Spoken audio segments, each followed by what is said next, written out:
Welcome to Shadowed Tales Archive. Tonight's story is titled, The Choir Beneath the Sand. Let the shadows speak. Part 1. The Whisper in Glass. I never believed in fate. Not in the poetic sense, anyway. But when the plane touched down in Cairo and the air hit me, dry, electric, ancient, I felt something shift inside my bones. Not curiosity, not excitement, something colder, like my blood remembered something my mind couldn't. I told myself I came here for work. That was the truth on paper. Dr. Thomas Greaves, assistant curator of anthropological artifacts at the Metropolitan Museum of History, recently disgraced by a misfiled provenance report and accusations of artifact smuggling he still denied. A 6-month sabbatical was the museum's compromise. Either take time off quietly or leave permanently. So I took the sabbatical and fled to the desert. Not to hide, but to find something. Something I dreamed about since I was 16, though I didn't remember the dreams until I saw the first one again. A skull, glassy, cracked, its jaw stretched as if mid-howl. Not Egyptian, not Mesopotamian, not anything that belonged above ground. The image came back to me when I found it again, on a broken pendant in an old shop in downtown Cairo. 4 glass skulls arranged in a diamond pattern, each fused with sand. The shopkeeper refused to sell it at first, told me it wasn't for sale, that it wasn't even his. He didn't ask for money when I returned at midnight. He just placed it in my palm, whispered something in a dialect I couldn't place, and locked the door behind me. I didn't sleep that night. Instead, I traced every hairline fracture on the pendant under my desk lamp. Something about it repelled modern light. The more I stared, the more the skulls seemed to shift, pulling inward like they were trying to whisper across the distance. By sunrise, I'd already reached out to my old friend Omar Al-Nasser, a professor of obscure theology and local myth at Al-Azhar University. He didn't respond with words. He sent coordinates. The site was 6 hours west of Siwa, far beyond any marked road. I hired a driver with a rusting 4x4 and a camel guide named Hassan, who only spoke in warnings. This place, he told me in halting English, not real, but also too real. I asked what he meant. Hassan didn't answer, but later he muttered something I couldn't unhear. If the sand sings, you run. If it hums, you're already too late. We arrived at the site by dusk. To the untrained eye, it was just a collapsed rock face, partially buried under centuries of wind and erosion. But under the surface, beneath the heat-split stones and brittle bones of animals that never should have died there, was an entrance. A narrow fissure wide enough to crawl into. Hassan refused to go near it. He tied a strip of cloth to my wrist and told me not to remove it under any circumstances. A sign, he said, so they know you are still of flesh. I laughed nervously. He didn't. I took one last look at the sky before slipping inside. The air changed the moment I passed through the crack. It wasn't colder, but still made my skin rise. My flashlight flickered once, then again, then steadied. I told myself it was the humidity, the minerals in the rock, maybe interference from my gear. But there was no sound in that tunnel, not even my own breath. I walked for 10 minutes through that claustrophobic shaft, my fingers brushing walls etched with indecipherable symbols that pulsed faintly beneath my touch. They were warm. At last, the tunnel opened into a chamber. I stood in silence, blinking at what lay before me. A vast dome, half collapsed, ceiling inscribed with swirling silver veins that shimmered like wet mercury. In the center stood a pedestal. Not stone, not metal, something in between, black, but almost transparent. And on it sat something familiar. The same symbol, for glass skulls, arranged in a diamond. Except these weren't fused with sand. They were fused with something far darker, something that pulsed, something that breathed. I stepped closer, my feet echoing on ground that felt like hollow bone. The moment I touched the pedestal, every skull opened its jaw, and the humming began. Part 2. The choir's breath. The humming wasn't sound exactly. It pressed into my ears like altitude sickness. Low, oppressive, like 1,000 voices inhaling at once. My vision blurred. My knees locked. I dropped to one hand, bracing myself on the cold floor, which pulsed once under my palm. Not metaphorically. The ground beneath me moved, ever so slightly, like the belly of some great sleeping beast exhaling beneath its stone blanket. My flashlight died. Not flicker died. The chamber didn't go dark, though. The veins in the walls began to glow. Silver at first, then green, then something without a name. The color of decay in sunlight, of bruised bone marrow. The skulls on the pedestal were no longer inanimate. They clicked, not just their jaws, but from within. Tiny sounds like teeth cracking under pressure, or fingernails on glass. I reached into my satchel, fumbling for my backup pen light. As I clicked it on, the beam revealed something new. Etchings on the ground surrounding the pedestal. Runes formed of sand fused into the stone. They weren't symbols from any language I'd seen. They moved, not literally, but like reflections in rippling water. I stared too long. One of them blinked. I staggered back, heart clawing at my ribs. My foot struck something metallic. I aimed the penlight, expecting more relics, maybe old tools. Instead, I found bones. No, a skeleton, fully intact, slumped against the wall behind the pedestal. It had been seated there deliberately, hands placed neatly on its lap, vertebrae arranged like prayer beads. But something was wrong with the skull. Too narrow, eye sockets too deep, jaw fused shut, and embedded in its rib cage was a shard of obsidian, slick with something black that shimmered under the strange light. My breath caught. The skulls on the pedestal opened their mouths wider. A faint choral moan escaped them, low, musical, and layered. Hundreds of overlapping voices, whispering in time. The lyrics made no sense. Not English, not Arabic, not anything. And yet I understood. Not consciously, instinctively. The flesh sings. The glass remembers. The gate stirs. My legs moved without instruction. I backed toward the tunnel, away from the singing skulls, away from the bones, away from the impossible light. But the tunnel was gone. Where the shaft had once yawned open behind me, there was now only a wall. Seamless, smooth, like it had never existed. My pen light dimmed. The skulls sang louder. Then, just as I began to scream, another light cut through the chamber. A flare, a real, red flare, burning bright in a gloved hand. Behind it, a silhouette emerged from the far wall. He wore desert fatigues, his face covered by a scarf, only his eyes visible, wide, alert, human. I don't know what I expected him to say. Maybe a greeting, maybe run, but he only said 2 words. You followed it. He dragged me from the chamber, down a corridor I hadn't noticed, one the skulls hadn't shown me.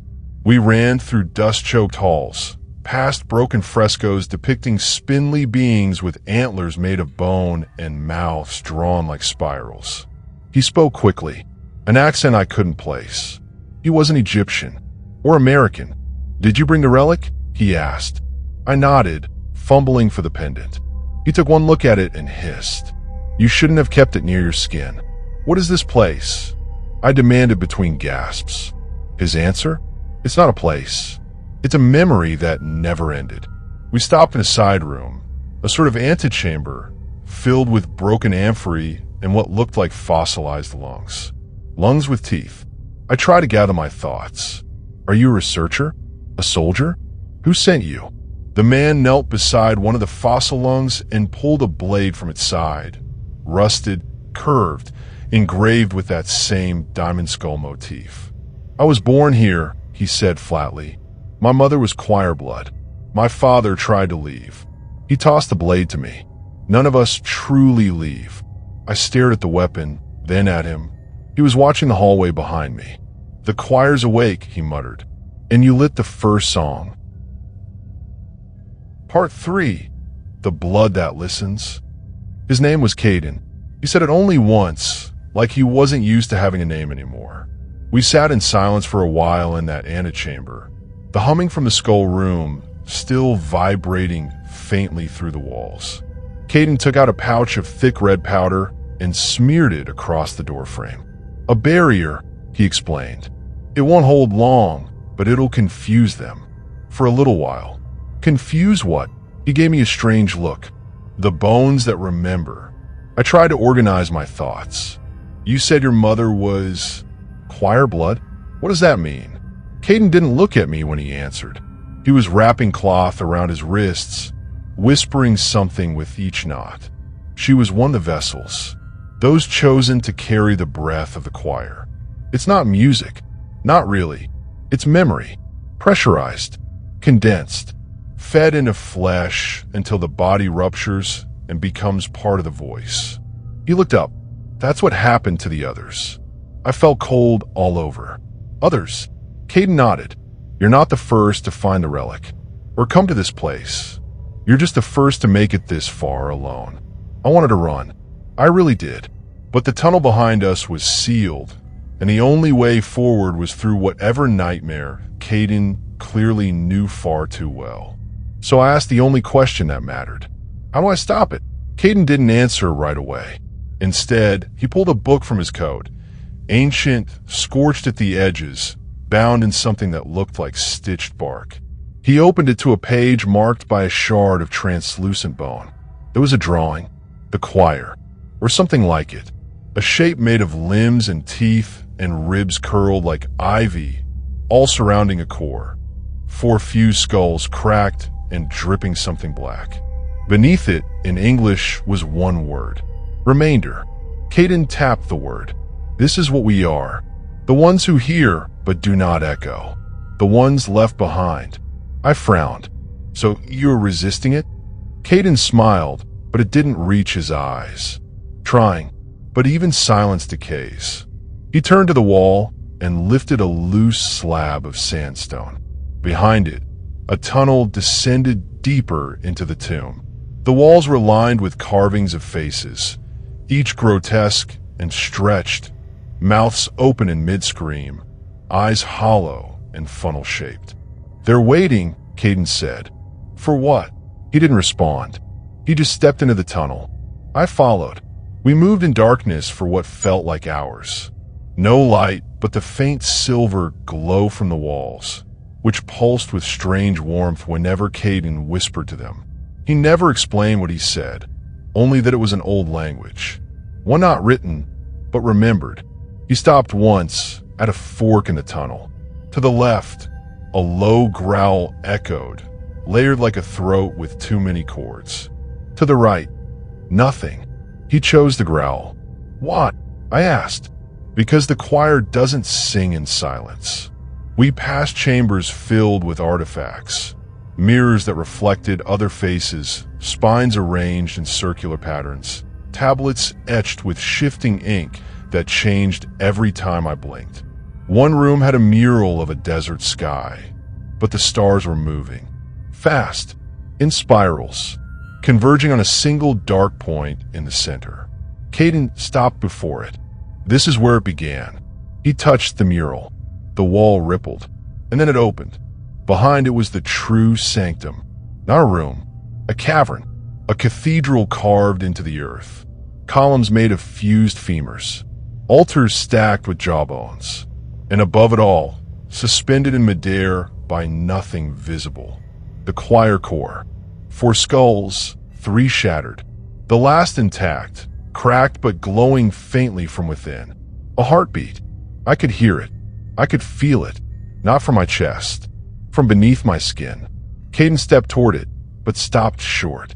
They're incomplete, he said. They've been waiting for a 4th. I turned to him. What do you mean a 4th? There are 4 already. He pointed at me. No, he said softly. They only have 3. Part 4. The voice inside the bone. I didn't speak. Couldn't. I stared at the fractured skull suspended above the altar. Its glow no longer faint, but pulsing, brightening each time my heart beat. Except it wasn't matching my heart anymore. It was setting the rhythm, and my body was trying to follow. I backed away, breath shallow, throat dry. Caden didn't move. He just watched me, eyes unreadable. "You've heard it longer than you remember," he said quietly. "Even before you came here, before the pendant, before Cairo." I shook my head. "No," I rasped. "That's not possible. I never." "You dream in sand, don't you?" His voice was almost tender now.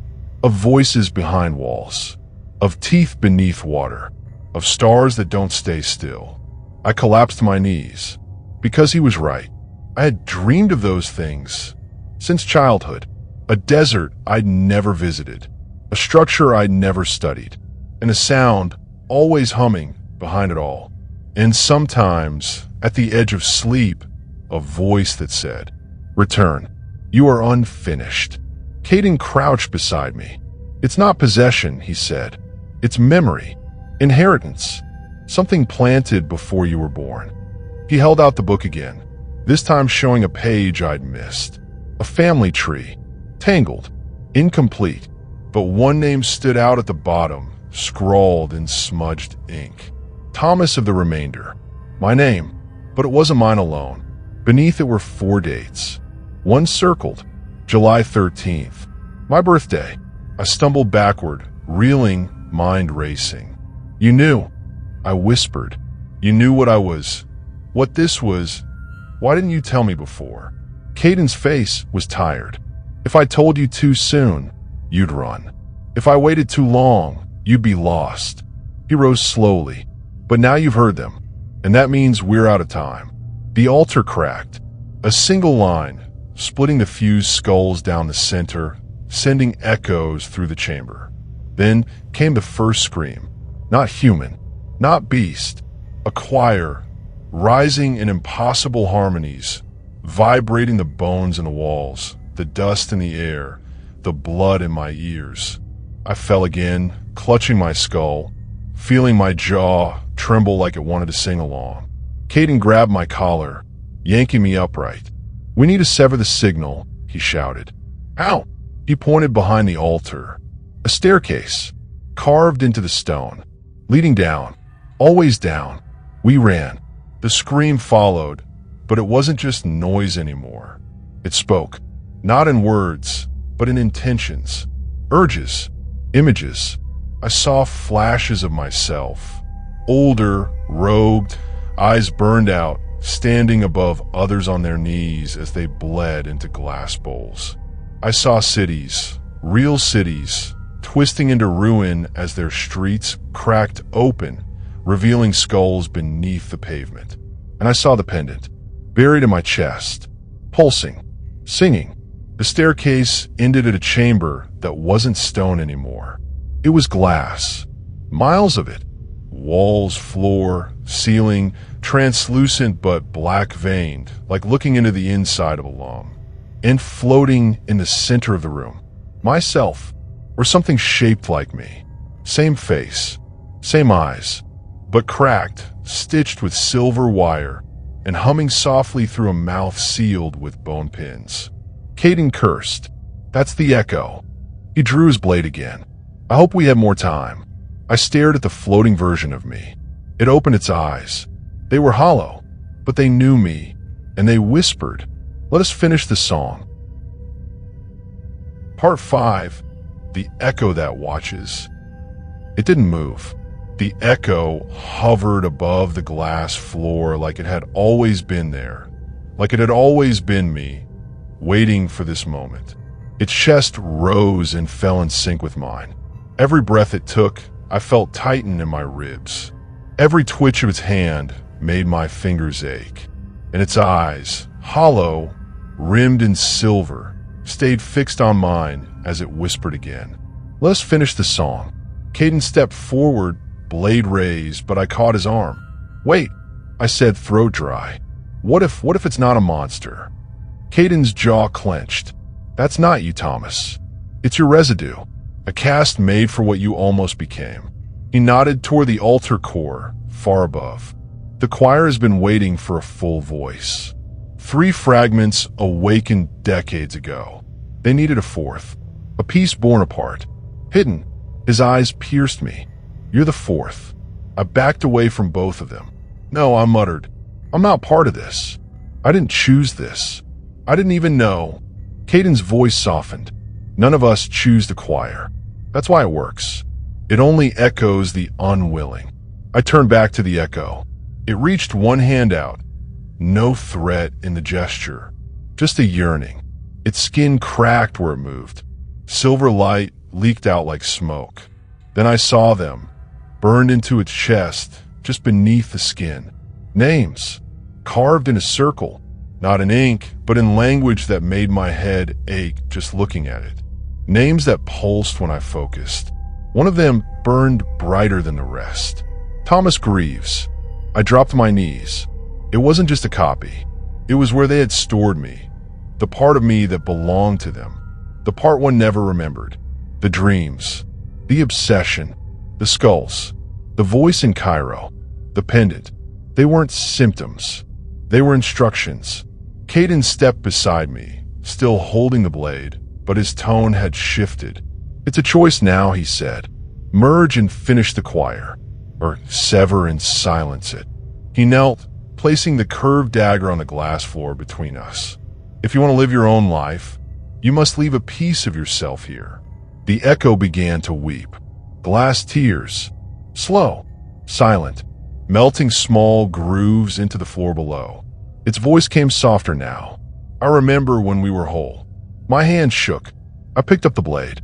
It pulsed in my grip, warmer than metal should be, heavier than it looked. I looked at Caden. If I kill it, will the choir stop? He didn't blink. No, but won't be complete. I rose slowly. The echo remained still, offering its chest. The glowing name continued to pulse.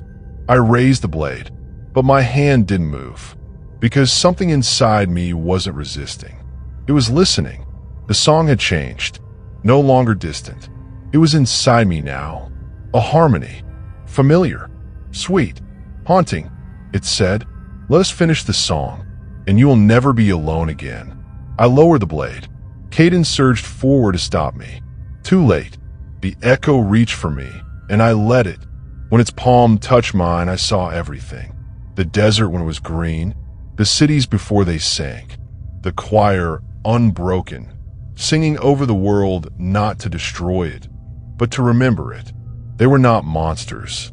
They were recordings of civilizations, of pain, of loss, of souls too vast to die. I felt my skin split. My blood glowed. My voice joined the song, and the chamber collapsed into silence. I opened my eyes. I was still me, but not only me. The echo was gone. The blade was gone. Caden stood across the room, unmoving, watching, waiting. Part 6. The Bone Archive. Caden didn't speak for a long time. He just stared at me, his face still unreadable, but his knuckles were white around the hilt of a second blade I hadn't noticed before. What did you do? He asked finally. His voice wasn't angry. It was scared. I tried to answer, but the words didn't feel like mine anymore. They came in fragments. Memories. Symbols. Tastes of moments I hadn't lived, but now remembered. A child drawing spirals in wet sand. A woman singing to bones strung like wind chimes. A city drowning in sand while the air rang with music no ears could hear. I looked at my hands. My veins had turned silver. I didn't choose it, I said. It was already inside me. Caden nodded grimly. That's what they do. They wait inside blood until a moment of silence opens the door. He walked toward the altar, gaze never leaving me. You didn't stop the choir, he said. You became its key. A tremor passed through the chamber. The floor groaned beneath us, not cracking, but shifting like glass bending under heat. Then we heard it. A new voice in the choir. Deeper, clearer, mine, but not spoken.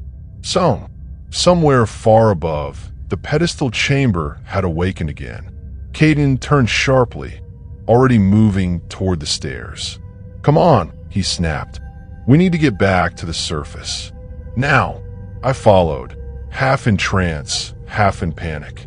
Every step we took, the structure above us trembled with vibration, but it wasn't collapse. It was resonance, like the entire tomb was singing with me. We passed the mural room again. The stars had shifted.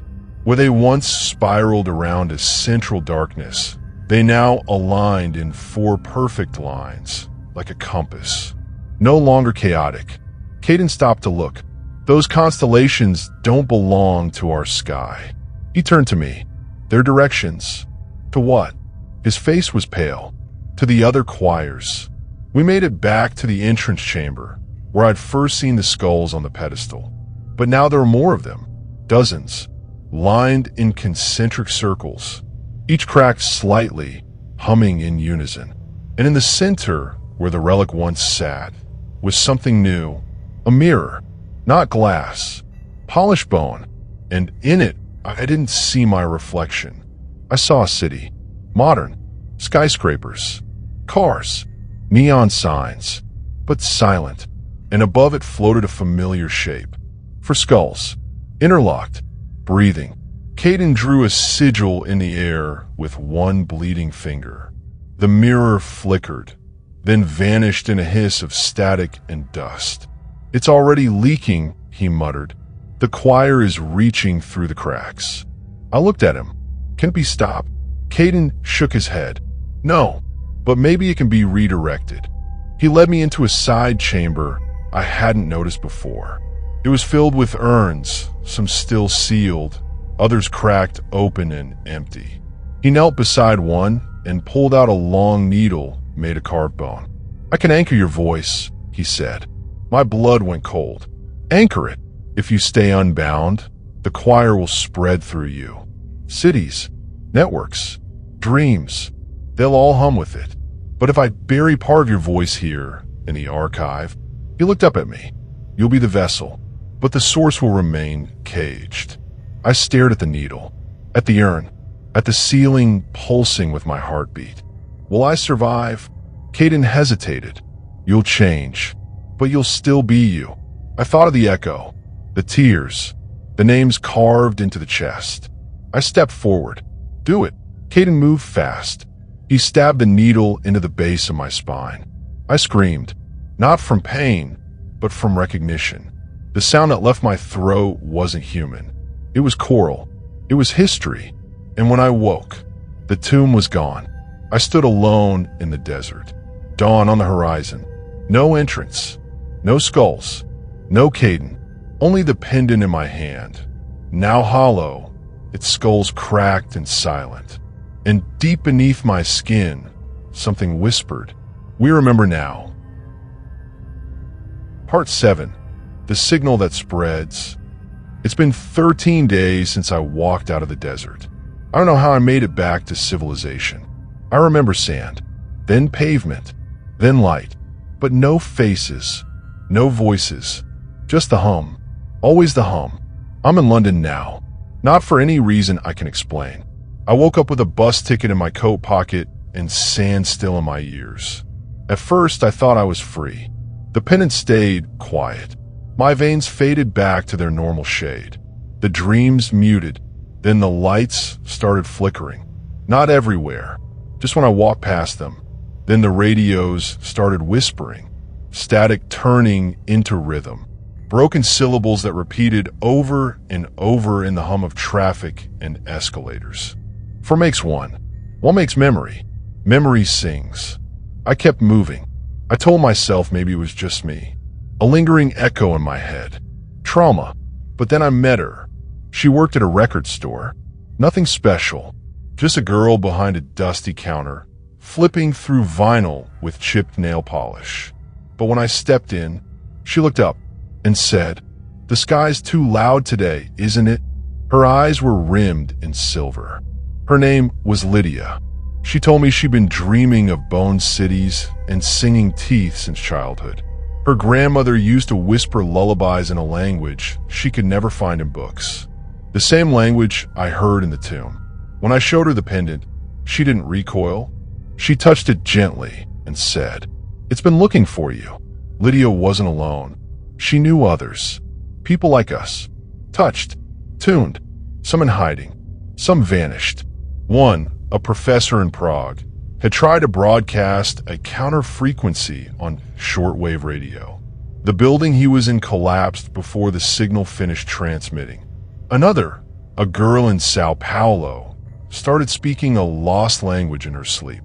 She hasn't woken up in 6 months. We gathered in secret. Not a cult. Not yet. More like survivors of a storm that hasn't landed. We called ourselves the Dampened, because we weren't echoes. Not fully. Not yet. But the pressure was building. Something was trying to reach through us now. To the wider world. The signs came fast. News reports of people humming in subway stations, in perfect unison. An abandoned radio tower in Algeria broadcasting a 4-note melody on a loop, impossible to trace or cut off. A deep-sea probe detecting a similar frequency emanating from a trench that wasn't supposed to be there. Lydia, show me a map. For points. Equidistant. Each one marking a signal. A fragment. A choir core. They were activating. Just like mine had. Just like the tomb in the Sahara. One by one. Someone, or something, was sinking them. And I knew the truth before Lydia even asked. I was the anchor, but someone else had taken the conductor's place. I started having dreams again. Worse now. Not just deserts and ancient cities, but future ones.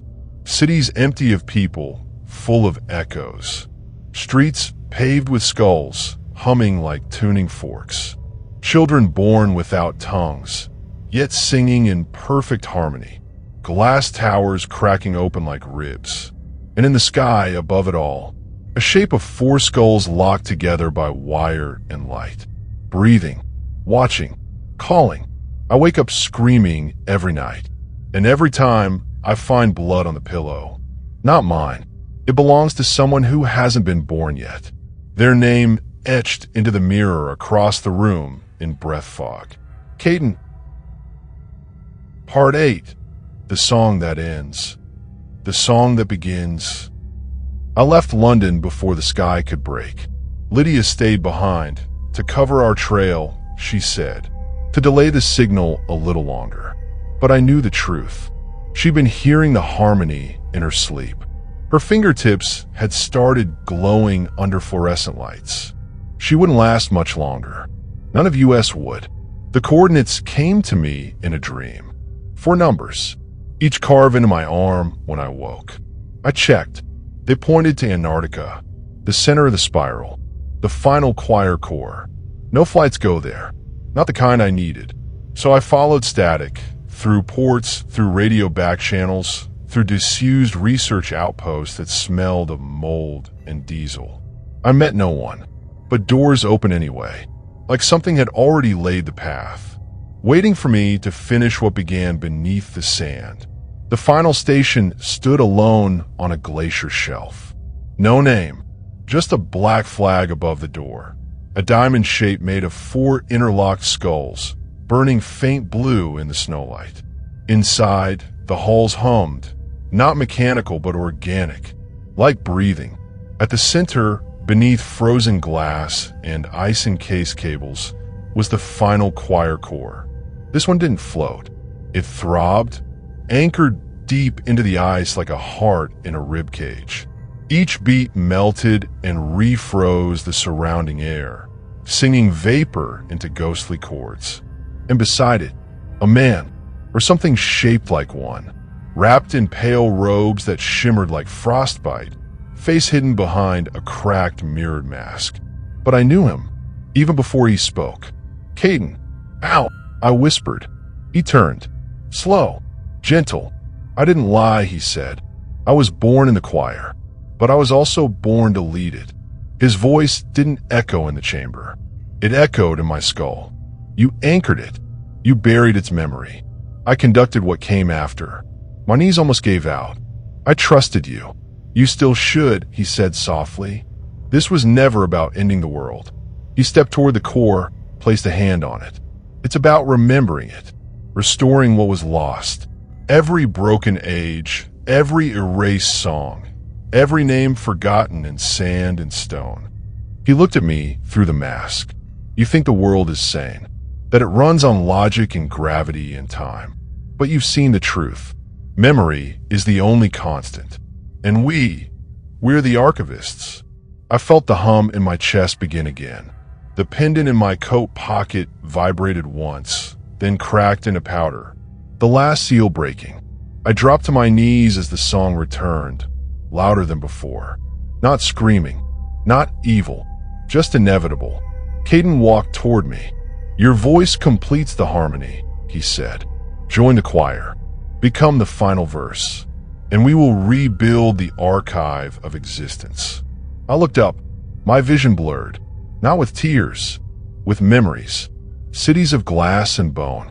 Children made of song. Oceans that whispered names. I saw a future, and it was beautiful. And terrible. But then, I remembered Lydia. Her cracked smile behind the record counter. Her voice whispering, "It's been looking for you." And I remember my name. Thomas Greaves. Not a verse. Not a fragment. Just a man. I reached into my coat. Pulled out the last relic I had, the obsidian shard from the first tomb, hidden all this time in my lining. Caden didn't react. He knew what I'd do. He let me. I drove the shard into the ice at the base of the core. The vibration stopped instantly. Caden screamed, not with pain, but with loss. The chamber cracked. The core split into 4, then shattered. Light exploded outward, not blinding but cleansing. The song stuttered, paused, then fell silent. I awoke days later in a hospital in Patagonia. No frostbite, no wounds, just a burn on my chest shaped like a cracked skull. The nurses said I'd been found by a patrol plane, alone, unconscious at the edge of the glacier. But I wasn't alone. Not really. I still hear whispers sometimes. 1-year-old radios. When snow falls a certain way, the choir isn't gone. It's just waiting for another voice, for another verse. So I'm telling this now, on every channel that will listen, before the memory fades, before it's buried again, because somewhere out there, the sky is humming. And if you hear it, don't sing. And that was tonight's tale from the Shadowed Tales archive. If it left a mark on your mind, if the silence feels heavier now, then the story did what it was meant to do. Don't forget to like, subscribe, and share the darkness. New stories are always on their way. Until then, keep the lights low and the doors locked.